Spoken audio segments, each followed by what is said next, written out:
Não tenha dúvida. Como eu disse, o julgamento é muito difícil.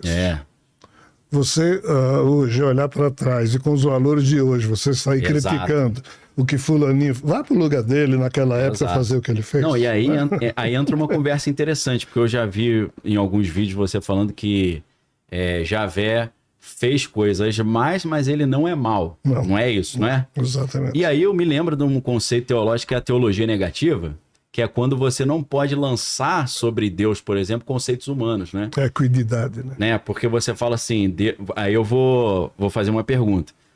Teoricamente, quando Deus fala, Abraão, mata Isaac, a gente fala, cara, isso é horrível. Mas é horrível na nossa ótica. Talvez numa ótica divina, aí entra o relativismo moral que o próprio Nietzsche traz, né? Com a genealogia da moral. O que é divino, que deixa de ser. O que entendeu? Como é que a gente vai... Por isso que às vezes eu vejo assim, Jeová não é mal, mas tem hora que ele faz coisa e a gente fala, isso é mal. Mas teoricamente não é. É mal numa perspectiva humana, né? A gente olhando a partir da nossa experiência, do nosso coração. Aí, de novo, depende... entendeu? Do grau de romantismo do nosso coração, da visão, porque assim... Não é nem romantismo, é uma questão de filosofia moral mesmo. A teologia negativa se ancora na equidade, que é o quê? É uma doutrina que reconhece que nós humanos não temos como dizer o que Deus é. Mas a gente, mais facilmente, a gente pode dizer o que ele não é. Vai pelo inverso, né? Inverte a parada. Inverte a parada. Por isso que é teologia negativa. Tá? Entendi. Mas aí, se a gente for usar isso para falar de Javé, isso aqui se ferra e Javé se ferra junto. Porque muito do que ele fala, muito do que Javé fez, a gente vai dizer, mas um Deus não faria isso. Aí entra o que Daniel está falando. Aí é a questão de como você... Eu vou dar um exemplo chulo, tá? Já admito que é chulo. Eu mostro pra você um vídeo assim de uma criança esperando o ônibus da escola e vem, de repente aparece um adulto, empurra essa criança, ela cai no chão e se machuca. Aí você convida a pessoa e fala o seguinte, faça um juízo de valor sobre essa atitude. O que você acha? Foi certo ou errado? Você vai falar, esse cara é um monstro, é um psicopata, machucou a criança, precisa ser retirado do convívio da sociedade. Só que aí, às vezes, uma outra pessoa filmando num outro ângulo essa cena, vai ver que essa criança seria atropelada por um carro. E aí, em vez daquilo ser um ato de maldade pura, foi, na verdade, salvar a criança, dependendo da perspectiva. E aí eu parto do princípio seguinte, como eu sou limitado enquanto ser humano, eu não tenho conhecimento total, nem eternidade para ter todas as experiências possíveis, é muito difícil eu fazer juízo de valor de um recorte e falar, isso aqui Javé foi mal, aquele foi bom, aquele fez certo, aquele fez errado. Mas você sabia que eu acho que nós dois estamos cometendo aqui um equívoco? Não. A gente está deixando uma pessoa aqui nessa mesa muito folgado, só coçando a barba. Só... O Vilela, o meu sonho. E blá blá blá, e blá blá blá. E a gente aqui, sabe? Eu vou até exigir uns honorários que eu que tô fazendo a entrevista. Eu tô exigindo. Você tá assistindo sério filme? Já tá comentando, viu, Vilela? Eu tô de boa. Vai falar o quê? Eu vou falar o quê? Eu vou quase começar a chutar. Vamos começar a xingar ele aqui sem ele perceber que ele vai acordar rapidinho. Não, eu quero assim que puder entrar na parada. Alienígenas na parada. Putz, é verdade. A gente não tá no tema, né? Mas pode seguir ainda um pouco, ainda temos tempo. Nós estamos aqui falando mal e bem da vida alheia, mas podemos introduzir.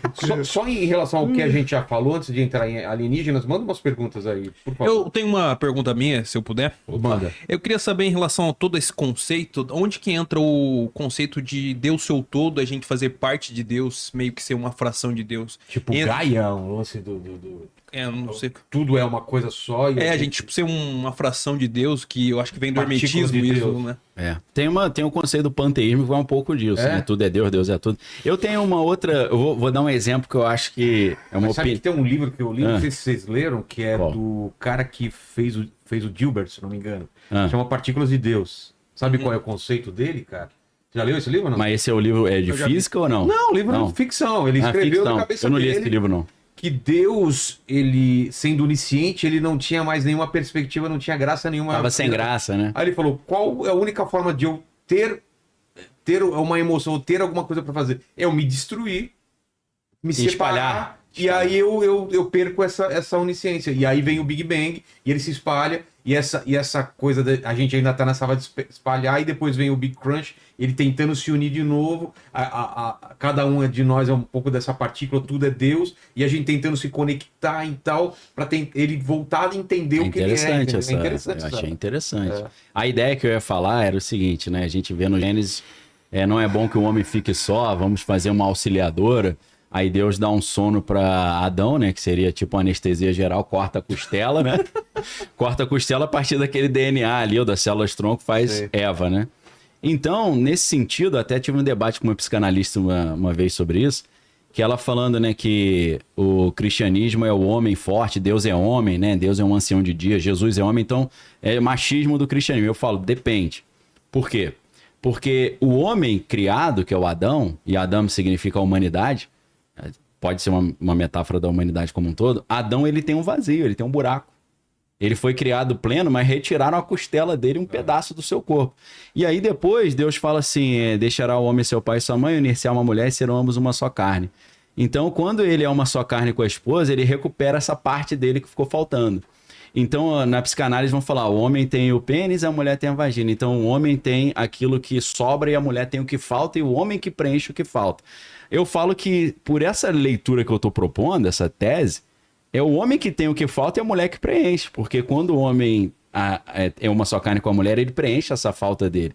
Da mesma forma... é o contrário, então a mulher é o contrário. preenche. Aí, lógico, a professora de psicanálise falou, interessante essa teoria da vagina em Jesus. Eu falo, não era exatamente isso que eu queria dizer mais, porque eles estão pensando em arquétipo, né, do falos, né, e tal.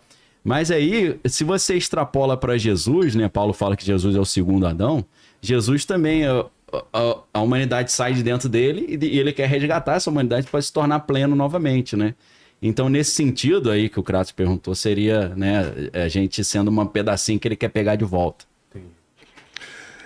Eu faria uma abordagem que traduz um pano de fundo que a gente não percebe, mas que termina sendo aparentemente mais profundo nesse tipo de contexto. E ele começa numa conversa entre Krishna e Arjuna.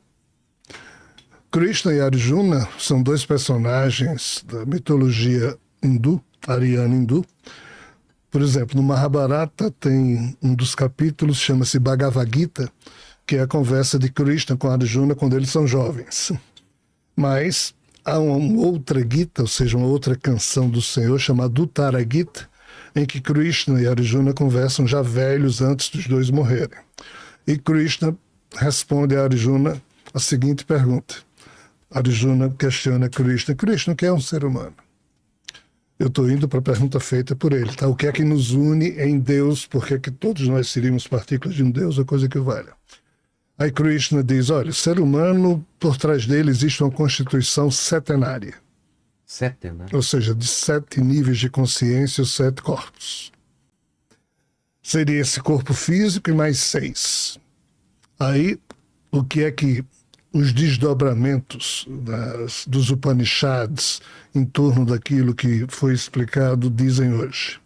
Que assim, aquilo que a gente chama de espírito mesmo, seria a alma, o corpo átmico, investido de 2 vestimentas espirituais chamadas búdicas e manásicas, tá certo? Que esses 3 corpos criam a tríade imortal.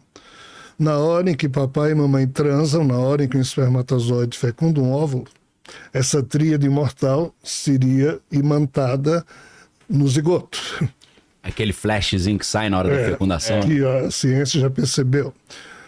Mas esse zigoto ele é tão primitivo, ele é matéria orgânica, e esse espírito ele é tão puro, que com o tempo foi necessário que a natureza criasse 3 fantasminhas, ou 3 duplos ou cópias do corpo físico, que seriam o duplo etéreo, o corpo mental inferior, o corpo emocional inferior, e esses 4 corpos, ou seja, o físico, o duplo etéreo, o emocional e o mental inferior, formaria o quaternário inferior, e esses 3 fantasminhas surgiram para servir como relé, para permitir que esse espírito tão puro se mantasse no corpo físico. Então, esses 7 corpos, todo mundo tem, todo mundo, que eu digo ser vivo. Um jumento tem, um cachorrinho tem. Essa teoria está nos Upanishads lá? Isso. Tá. Então, assim, Qual é a questão aqui? A questão aqui é que esse corpo átmico é a presença do sagrado, é a semente que Deus... Atman é alma, né? Atman. É. Mahatma é a grande alma. Isso.